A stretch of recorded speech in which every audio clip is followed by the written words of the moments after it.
Hey guys, it's Judy from Nutrition with Judy.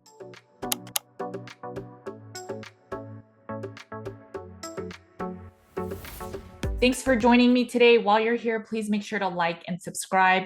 My name is Judy Cho, and I'm board certified in holistic nutrition. And I have a private practice where we focus on root cause healing, and that often starts with the Carnivore Cures all meat elimination diet. Today, I have the pleasure of sitting down with our lead nutritional therapist at Nutrition with Judy. Her name is Caitlin Monaghan, and we have decided to have her on my channel because a lot of people do not know who is working on our team behind the scenes. She's on our website, but there's always a difference when you just get to see a person on video and see their mannerisms, because so much of our communication is actually through body language and just reading people's facial expressions. Caitlin is a certified functional nutritional therapy practitioner and a holistic nutritionist certified by the Nutritional Therapy Association. She's also certified by DNRS, or Dynamic Neuro Retraining System. HeartMath helps you to tap into the power and intelligence of your heart and heart's intuition to support yourself to better healing. Caitlin has been working at Nutrition with Judy for over a year and a half and has worked with hundreds of meat-based clients and CIRS patients. She has always been into wellness because there was illness in her family that she tried to support with diet, nutrition, and lifestyle. Her family is very into lifting weights and lifting heavy things, and her dad and family members are competitive in all of that exercise. In this interview, we talk about Caitlin's experience at Nutrition with Judy, the clients, the people we work with, what she's seen move the needle in terms of healing, whether it's with carnivore, environment, and other lifestyle supports. We also talk about a lot of real talk where what we see on the internet is not always what seems to work for our individual bodies. There's a lot of good nuggets of information in here and things to just take away as practical tips. Let's get right into the interview. Hi, Caitlin. Thanks for joining me today. It's so awkward and exciting to record with you. But Caitlin, thanks for joining me today. For all the people that have not heard of you, but may have worked with you, you can introduce yourself to the people that are listening and watching. Of course, I'd say thanks for having me, but you've made me come on. I would say thanks to everybody listening. My name's Caitlin. I am an NTP. I did the program, I think, graduated in 2020, and I live in New Jersey, and I have a small family, and that's just kind of my life in a very tiny nutshell. And now I work with Nutrition with Judy, and I have for about a year and a half now, maybe a little bit more. And since then, I've worked with hundreds of carnivore meat-based clients and have learned a lot. And now I focus primarily on CIRS and healing with carnivore and CIRS. So the reason that we are doing this interview is because a lot of people that reach out to us say, I only want to work with Judy. And when we say, well, Judy is not available or she's no longer taking a bunch of one-on-ones, then people think it goes into this black abyss or robots start taking over. And so I think our plan is to just share who is our team so that you realize that we are working with experienced people. Caitlin is our lead nutritional therapist, and she's obviously humble because she doesn't like to share or brag, but she is very experienced, has worked with so many different CIRS patients, and then our carnivore gut healing, nutritional therapy side too. So, and she's also trained some of our newer team members. I just want people to see who you are and that you're not a robot, and that we do have weekly team meetings and calls, and we are very, very close actually. And I'm very close to the client cases as well. So what made you go meat-based, and what made you find this whole journey in the carnivore space? Yeah, so I first heard about carnivore when I was doing the NTA school. They never spoke about carnivore, but someone in my class was like, yeah, I eat completely meat-based. Like, I just eat steaks. And I was sitting there thinking, I was like, that's the craziest thing I've ever heard. Like, I don't know if I could give up avocados. I don't know if I could give up vegetables or like fruits. I was pretty much paleo for a lot of my late 20s, and then going into NTA, I'd still have occasional like processed foods and definitely not strict paleo, but the thought of like just eating meat was at that time just crazy. I was like, there's no way I would be able to do it or like find a reason to do it. And so I think it was about a year later, or maybe half a year later, I was in the winter and I was just looking at being the healthiest version of myself I could be. I knew I had some like family genetics that I didn't want to turn on. And I was like, well, what can I do? Like, what will make me the healthiest? What can I take out that will just bring me to be the healthiest version of myself? And I started digging, and I was like, would never consider or have considered like going vegan or plant-based. I've always had some level of meat in my diet. And then I started reading about like anti-nutrients and plants, and I knew I didn't do well with like nuts and seeds anymore. Those actually started to bother my digestive system. And then I knew that I would always overdo it with fruit, and you can't only leave fruit in and have a balanced diet. So I was like, all right, what else can I do? So then I was like, you know what? I'm going to try that crazy diet of just eating meat and see how it goes. And it wasn't anything I was calculating or planning. Wasn't anything I wanted to track doing. I just wanted to just eat meat and see how it went. So I had no idea what my fat was. I had no idea what my protein was. I just knew that I needed and wanted to try something that would make me just like the healthiest version of myself. And I didn't want a diet that included a long list of things that I needed to do, prep, cut. I think I exhausted myself with like chopping vegetables, eating paleo. And if I never have to chop a vegetable again, I'd be so happy. Every time they're like, oh, I need a side for a party. I'm like, I'm not your girl. I'm not chopping. I'll buy you a side, but I'm not chopping vegetables anymore. So just wanted something simple that also didn't require me to make sure that I was like counting or looking at calories or anything like that. I had come from a disordered eating background and like restricted calories. So I just knew I needed a diet that was healthy, sustainable, and didn't need to track anything for a little while just to support my health and also my relationship, because coming from disordered eating, that usually affects the people around you as well. So I started to go meat-based and I didn't track, and I ended up feeling really amazing. So I won't say really amazing. I did have a rough probably month of like, I probably was having too much fat for my system and getting the runs. Like I wasn't able to go for a run without having issues with that. So I just kind of listened to my body though. I stuck it out. I did 30 days, just meat. And I felt really good. And then it was New Year's. And so we went away for the weekend with family and we were drinking, and I've gone off carnivore. So I was like, I did it for 30 days. I felt really good. And immediately noticed like inflammation. I noticed just like not feeling my best. I wasn't sleeping as well. And I was like, oh, I was dealing with all of these things before and never really noticed because I never spent the time in removing a lot of things from my diet. I just dealt with one symptom at a time or one issue at a time, and never realized that they're all stemming from something. Or if I go down to an elimination diet, I could see what makes me feel okay and what doesn't bother me. So there are some things that don't bother me, but now I just choose not to keep them in my diet. And there are things that just don't generally work for me, and I keep them out of my diet. So that's kind of how I came to carnivore. So I didn't go back strict carnivore even after that weekend. So I did just go back like meat-based and kept some other things in. I kept like vegetables in and fruit in and was feeling okay there. There wasn't too many issues. I kept like greens and nuts out, and that felt really good. And then it wasn't until I saw your information about vitamin A and liver and fruit being an issue in excess. And then I was also consuming organ meats, and I was like, oh, that makes so much sense. I was like forcing myself to eat organ meats that I didn't necessarily enjoy. And I was like putting them into things or eating them in ground meat. And I was like, I guess that makes sense. If I don't like something, then my body probably doesn't want it or doesn't need it. And I was consuming a lot of fruit. So I was like, I'm going to cut that and see how I feel. And I think I got my liver markers back recently, and they're better than they were previously. So I know cutting those things out likely supported my body in some way.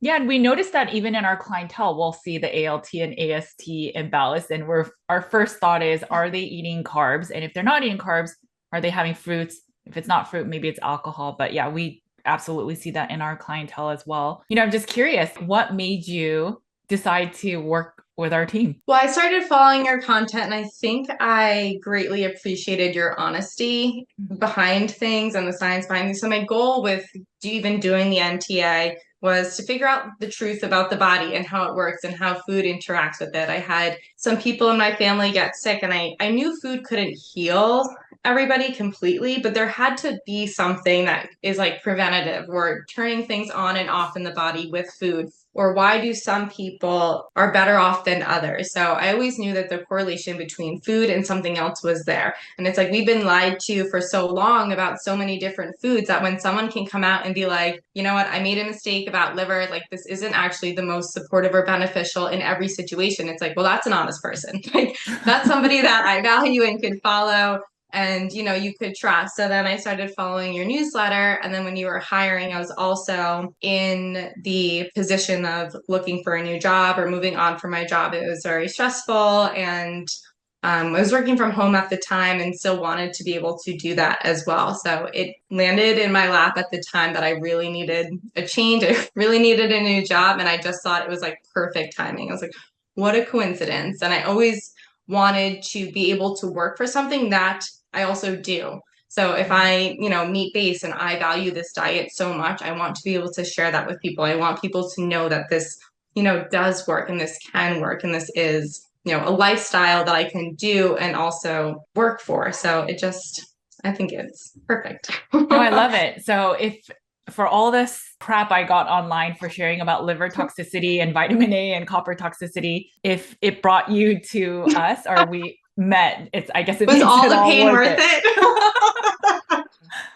You've been working with us for over a year and a half now, and you have your own healing journey, and you've been through the NTA. Since everything you've learned, have you changed any opinions on things, or what have you learned from working with hundreds of people? What are some things you have learned since working with our team? I think I learned something new with every client. That is so Because true. some people will come to me saying that they've done XYZ and it'll be different for everybody. So then you have to say what I would have told them they've already done, it didn't work. So you have to dig a little bit further. So everybody is so different is definitely something I've taken back, where it could be the same exact problem in 6 people, and it's going to be different how they're able to adapt to the protocol, take a protocol, create a protocol for each person. And that's something that I learn every day and realize every day. It's still, like, it could be, like I said, the same problem, but it will look different and be different for everybody. It's something I learned since working, especially with this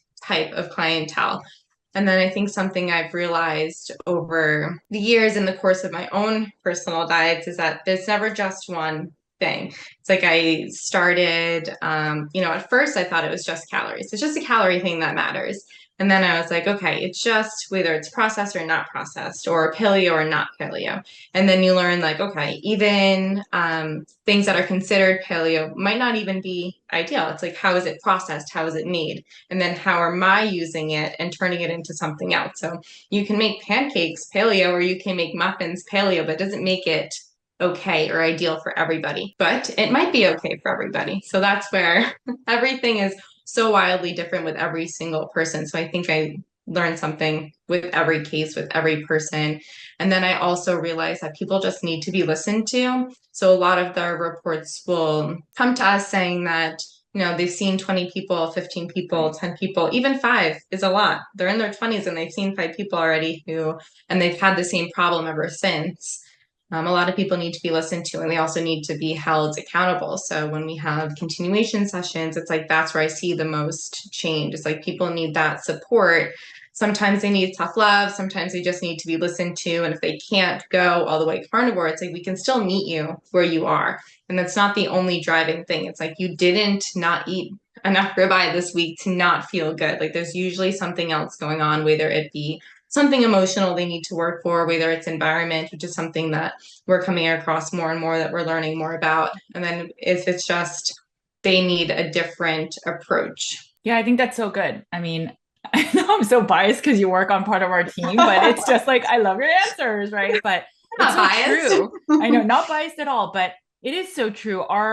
The people we work with are so different. And even with Carnivore Cure's elimination diet, you cannot use the same thing to the T and for the duration for every single person, because every single person is so different in their journey. I mean, we have literally people that were plant-based. We had a recent person that was actually plant-based, which I was shocked. And then we have so many people in between all of that. And then it's so different that if you're an athlete, or if you're a young 5-year-old, or if you're peri or post-menopause, the requirements for diet is so different. And I know the internet wants like one answer, one macro magic answer. So tell me a little bit about that. Do you struggle with where people hear things on the internet, and then you see the fads, and you're like, oh, someone shared something about XYZ, because I keep hearing it in my sessions. Yeah, and then I'll have to go find the source on the internet and see what's going on. Yeah, so and it'll come in waves. For a while it was oxalates. It's like, I don't know, if you're 8 years post oxalates, I think there's something else going on in the body. Or then it was the sticks of butter. So people were coming to me consuming large quantities of butter. So then we start working together. I'm like, I still need you to eat high fat, but your body might not be handling all that butter very well. And then they'll tell me, well, so and so eats 5 sticks of butter a day and they lost weight and they're doing fine. I'm like, but they are not you, and we need to do a different approach. So everyone is so different, and not even, in like a negative way. It's some things work for others and some things don't work for other people. And it's finding about what works for you, even if you want that other way to work for you. It's like sometimes we just need to focus on yourself, let go of the internet. Like I've told people before, like stop watching the videos, stop going to YouTube, even if it's for a short period of time. Right. Like I don't need myself to be the only voice of reason, because that's also how misinformation, or you're just not educating yourself. But sometimes if you're over consuming the information and it's stuff that hasn't worked for you, you just have to, there comes the point you just have to let it go and trust your body. And sometimes that takes you to have to go back to, ruminant meat, and then slowly introduce things and figure out what truly does work for you. And that might be the best way. That might not work for everybody either. So it's just a balance of finding what works for you and then listening to your body instead of what the internet's saying. So the butter thing was for a while, oxalates for another couple months. It just comes in waves. So the butter thing, what were some things that we noticed when the high fat butter came in? Obviously, like weight loss was not happening. They were plateauing, and then super high triglycerides. I think there was something else. Oh, also that they were under eating protein. Oh, yes. Yeah. So they would be eating 80% fat, but only 60 grams of protein. And I'm not sure what age requirement that would even equate to calorie wise or nutrient wise, but I don't know many of our clientele that should be eating 60 grams of protein. That is very low, very low. I Not think, in one meal a day, I saw for a oh while. yeah, that's right. That's right. 60 grams, you would have to weigh 80 pounds. And that would be the only time that maybe then you could eat that little. What are some of the other struggles you've seen with clients in general as meat-based or carnivore? The biggest struggles, I think, are realizing that in one session, we're not still yet going to heal, and that it does take work and time, because I am not a magician and we still do need to iron out some things, and that it takes doing a lot of work kind of all at once. Whereas some people will say that they've tried high fat, but maybe they didn't try high fat and the digestive supports. They've tried the digestive supports, but maybe their macros are off, or maybe they have trauma or their environment's not good. And it's like we don't like to move all the levers at once, but we do need to understand that we need to start working on getting these things in line while we heal, and that it's just not one solution. I don't have one solution for you, as much as I wish I could like push a button and heal who is ever sitting in front of me. That would be amazing. But sometimes it just takes work and moving enough levers to start seeing improvements without moving too many to cause overwhelm in the body, but knowing that we need to work slowly to balance everything and get everything to where it's supposed to be eventually. Right. I think it really is very individualized, and people don't like that answer always. But it's not like if you work with us just because we are experienced that we know the answer. We have tried and true tools that we can use and levers, but it will then depend on your own experience, your own history, your genetics, and what you've done in the past to figure out, okay, what levers for sure will help and what will not, and what will we now also need to pull out of our arsenal that you are not exposed to yet that also may help. And so it's this like fine dance. And I think a lot of people think, just tell me the magic macros and the protocols and this and that, and then I'm going to get fixed. And it's just not that simple. Especially, I think the longer you've been sick, the longer it'll take, in a sense, to find that magic perfection or whatever that we're looking for. To be willing to dance with us, or else. Yeah, but that will help us get to root cause, because our goal isn't to just find perfect band-aids for you. Our goal is to get you what is causing that imbalance. I think that's such an important message, because I do think people just assume if I pay, I will get fixed without much effort. And if anyone sells that, they're straight up lying, in my opinion. They're lying to you. Run. Don't dance with them because they can't dance. And so then what about like some of the successes? Like what have you seen that have really moved the needle for certain clients and patients to actually heal? Like what have you seen, maybe common traits, certain things that they do? Maybe it's the diet, I mean, whatever it may be that you think of. Probably the biggest one I'd say is personality type people that tell me they need accountability and then they'll be able to follow instruction, but they do know that they need to meet every 2 weeks and are honest about like needing accountability. And then sometimes I tell them to check in between if they need that level of accountability. So I think that's most of the people that I've seen heal a lot is that they can take the protocol, but still need that level of accountability. And I think that's where we see a lot of healing is people still understand that it is a protocol. It does take time, but as long as they have direction and a game plan and then have that structured accountability, they're able to run with it while still knowing that they need to check in eventually and need to make sure that they're doing the things and tracking the macros and taking the supplements. So they do understand they need to do the work. And then they'll also have me every 2 weeks joining on Zoom and making sure that we're still doing those things. And those are the people I've seen heal That's the amazing. fastest. What would you say are some of the hiccups that make them not heal? So obviously one is that they believe that we have this magic pill that they'll heal yesterday. But other than that, what are some other hiccups that you see that people they stumble? Maybe some of the internet information is another, but is there something else that you could think of? Yeah, I think comparing your story to other people's on the internet and then losing hope and kind of falling off the diet. So when it's not working and people just revert back to what they were eating, even though that wasn't working either, and they didn't give it like a clear shot or didn't reach out before they reached for the cheat meal or the things that they know they shouldn't have on this plan.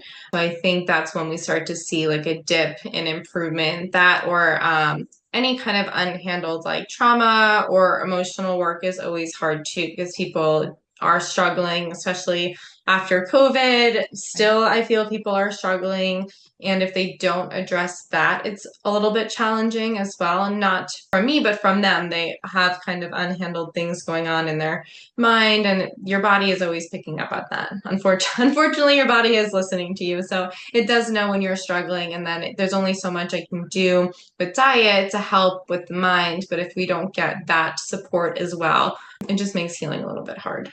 Yeah, and now we have Shannon on our team who is a clinical therapist and she's worked with trauma. So we will be growing that part too. So because we do see that it's such a big part, this trauma, just going through life in a sense alone, even though you're not physically alone. All of these things do impact healing because you have to have the belief that you can heal.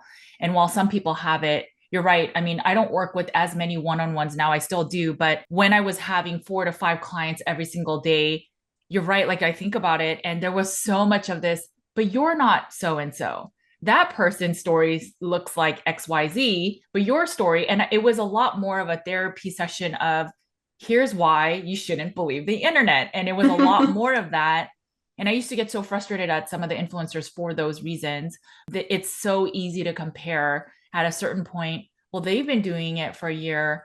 They look like this now, or they've healed this much. Why not me? Am I doing the diet wrong? And then, like you said, they'll just give up and then go back to what never made them feel better. But it's just the comparison game on the internet. We just have to understand that it's the internet. It's entertainment. It's not sharing their life. And you just don't know what happens behind closed doors. But we see a large population of people. And sometimes we even see influencers themselves, right? And I mean, you know that.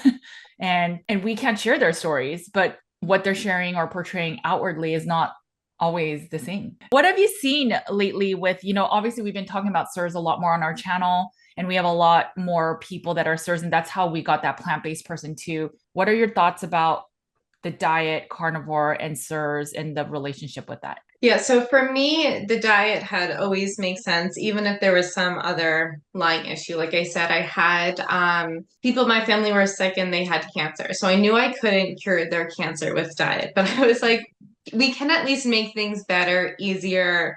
There has to be something that supports the body, even if it can't cure or completely eradicate cancer. I knew that wasn't a possibility. I knew we had to go down other aspects and avenues. So I had read the book Keto for Cancer, I think, something like that, and that was my first realization of like a low carb diet and the body, and that kind of led me to wanting to go down the journey into NTA school.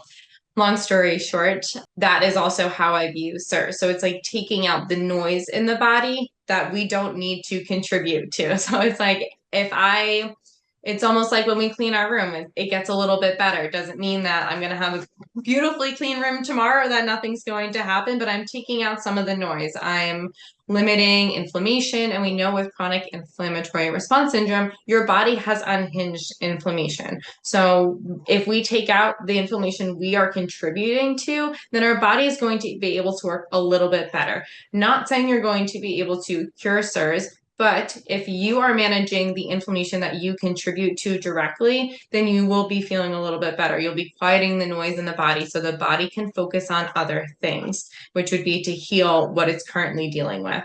Just like when we start changing cleaning products in our house, it's like I used to use really bad laundry detergent and then I switch. It's like that's something you're removing from your environment that helps a little bit. It's taking out noise, which is what we want to do. Right now, your body is overwhelmed with toxins. So the more we can take out, the more your body can focus on other aspects of healing. No, I think that's great. And I wish that more of the CIRS doctors would implement more of the diet, but TBD on that.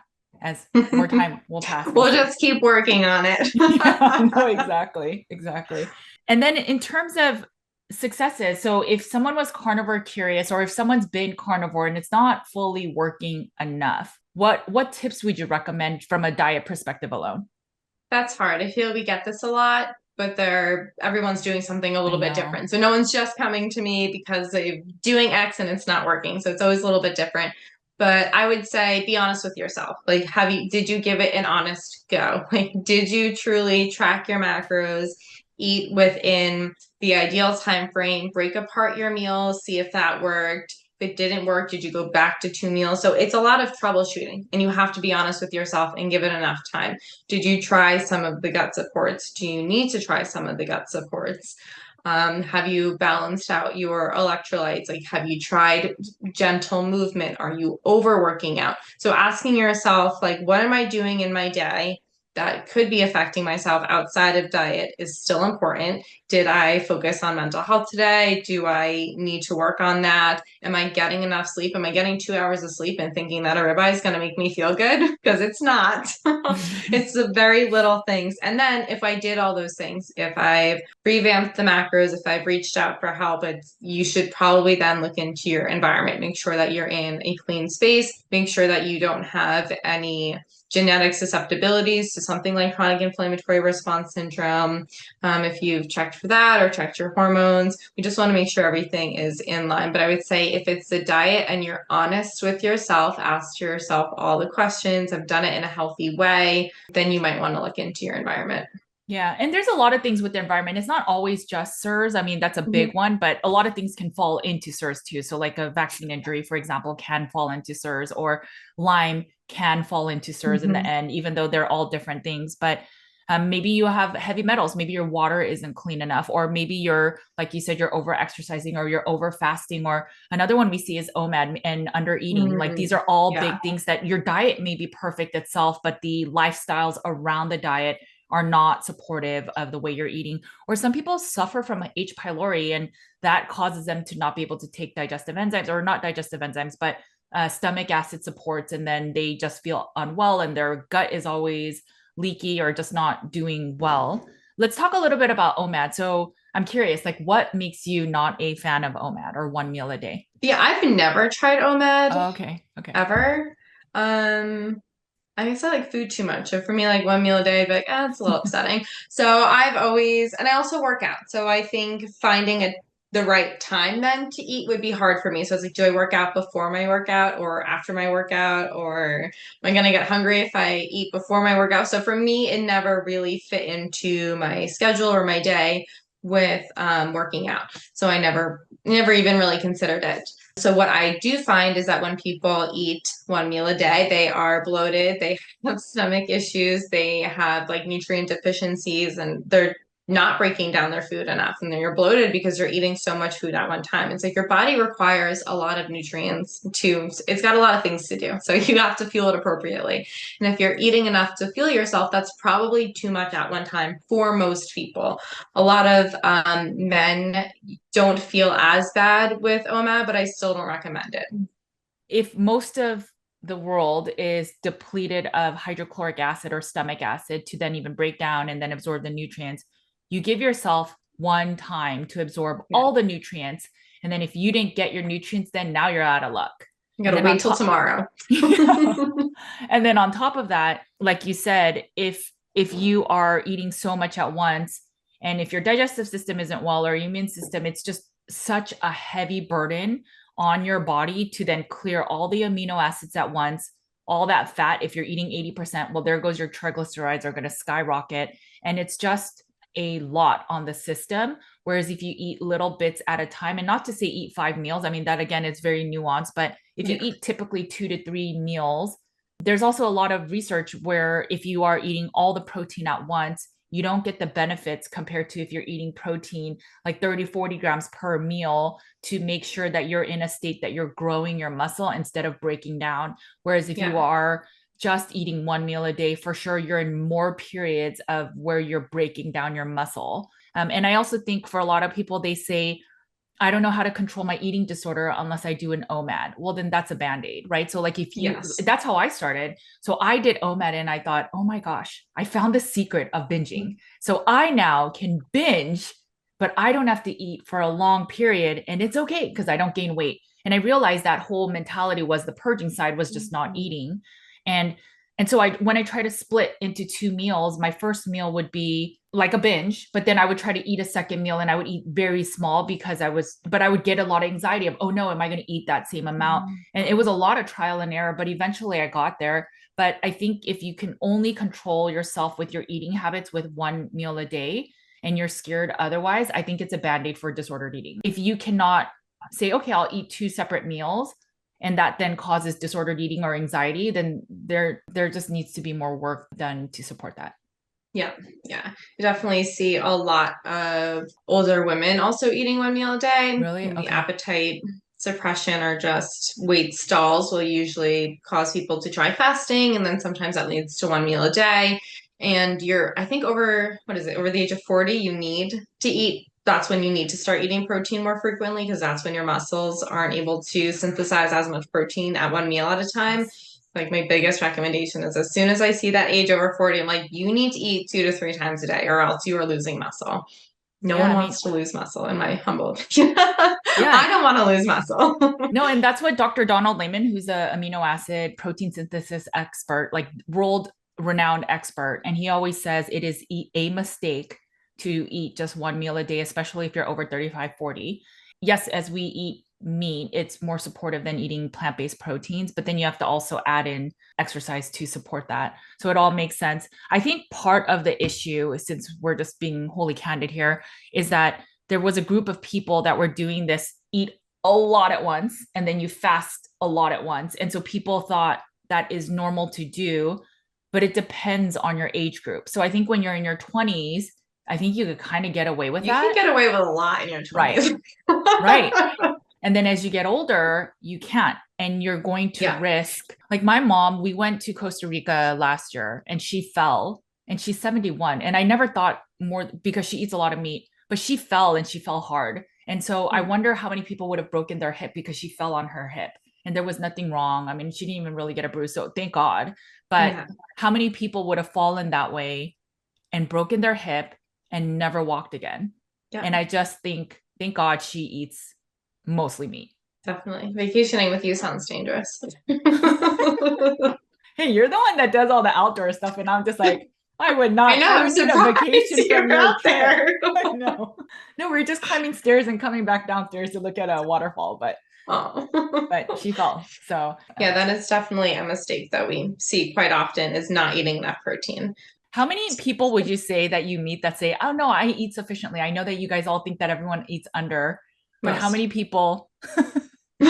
Say no more. It is most. So I will go in to my fitness pal and walk the walk with you, and then we realize that you truly are under eating, and it's very easy to do. So it's not me pointing a finger, it's not me scolding anybody. It's very easy to do. The diet's very satiating, so you need to be careful, especially if you're coming from any other kind of diet. So you just need to be careful and you need to be mindful. And if you don't have a background where tracking is a trigger for you, I highly recommend tracking for a week. And then if it is a trigger for you, I encourage you then to use like a food and moon journal to like write it out or just portion it out by like looking at it, but we just need you to be eating enough food because it is so dangerous to undereat. I know everybody's big concern is eating too much, but your body will likely stop you if you're eating too much protein. It is very hard to eat too much protein and fat. You can do it, but it is hard. It is so much easier to undereat and it becomes very dangerous. I think it's easy to overeat on carnivore if you're eating more processed meats. So if you're Like eating like a lot cheese. of jerkies and cheese and pork rinds, and I do think it depends on the food. And like if you crisp all your fat into these crispy things in the air fryer, then it's so easy to probably overeat. But I think when it comes to just regular protein, like if you're just eating a steak, you're right. I think it becomes harder to overeat, but it's that distinction and delineation that if a lot of people will stall in weight with carnivore, and I think it's because they're eating all those ancillary things and not just the meat. I think if you eat just the meat, it's less difficult to gain weight. And then on the topic of weight, what are some tips that you would recommend for people that are not losing weight? If you've taken a look at your macros, cut out like the dairy, especially probably, I would say movement. So we're getting a lot of people that just think it's diet, but you really, really need movement. Whether it be gentle movement or weightlifting, you need some level of movement. And not everybody wants to hear that, but it is not just diet that will move the needle with weight loss. If you're having extreme weight plateaus, that might be like a little bit different and you might want to check your hormones. But if you're on the diet, and you're trying to lose weight and it's just not really there yet and you're not exercising, you really do need to be exercising if you can physically move your body. And there's usually some way to move your body, even if you have some like aches and pains or an injury.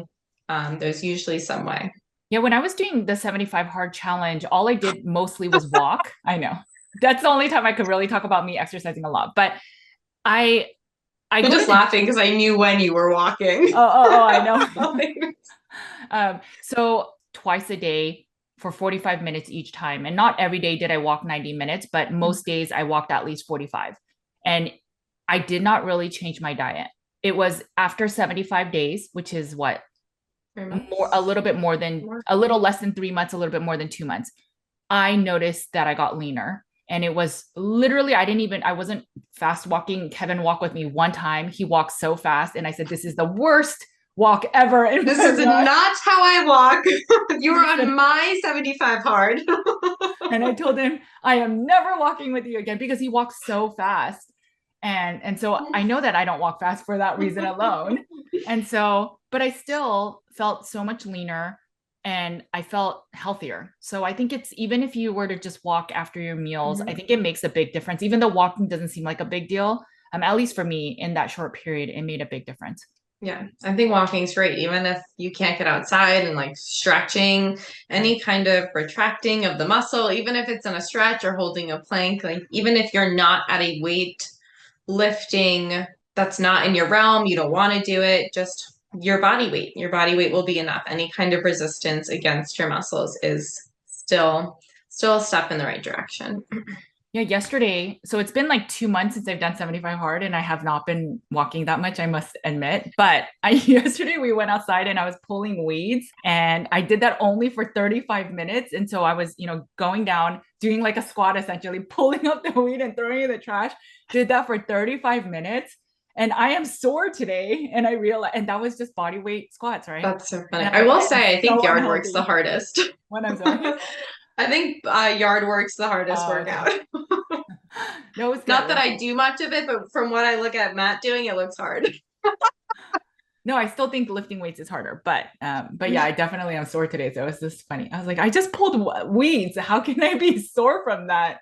And it's just so sad. Well, thank you so much for joining me. I know it's not your favorite thing to come on here, but I really needed people to understand that you are not a robot. You're not this, Not a robot. it doesn't go into this abyss of darkness when you're not working with me, and that we are all aligned. So I will have the other team members also on eventually, and maybe we'll do a group call where we just talk and have fun. And then we had a client join all of us on a call once, and they're like, wow, it's like a party on our team calls.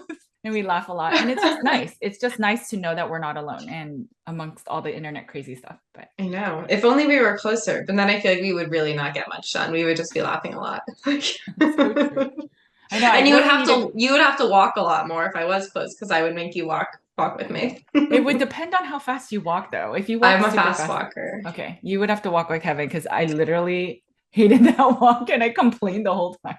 All right. Well, I know that people can't really find you, so I don't know. Maybe they can work with us and then they can email you. Yeah, that will be your only way to find me on the internet. Just kidding.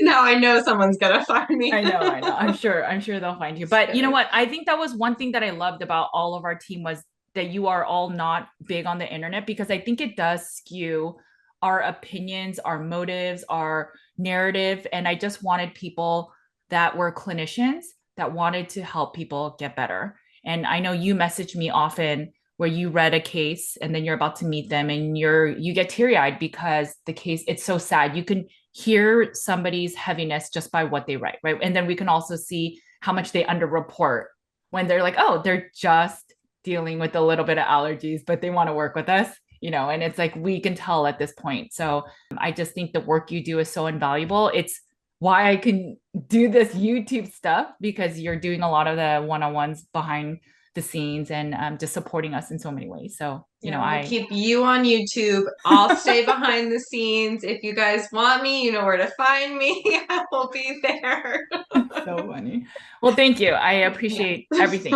And you are one of my favorite people. So thank you, Caitlin. Thank you. Okay, guys, I hope you enjoyed this interview. I hope it helps you to realize just that sometimes the internet is not always the most beneficial advice that we can learn from. Always know who you are getting your information from, and just what may work for you may not always work for another, or what may work for another may not always work for you. That doesn't mean that you are broken or what they're doing necessarily is broken, but maybe you just need to find a different answer. We all can get to root cause healing, and it is possible, but a lot of times we need to work on our brain, or we need to work on our diet a little bit more, or our environment. But there is always a way if you believe. And that belief part can be challenging on certain days. But if you believe, we have seen it time and time again with our 1,000+ clients and patients that healing is possible. Okay, guys, make sure to eat a lot of meat. Take care of your bodies, because it's the only place you have to live. I will talk to you later. Bye, guys.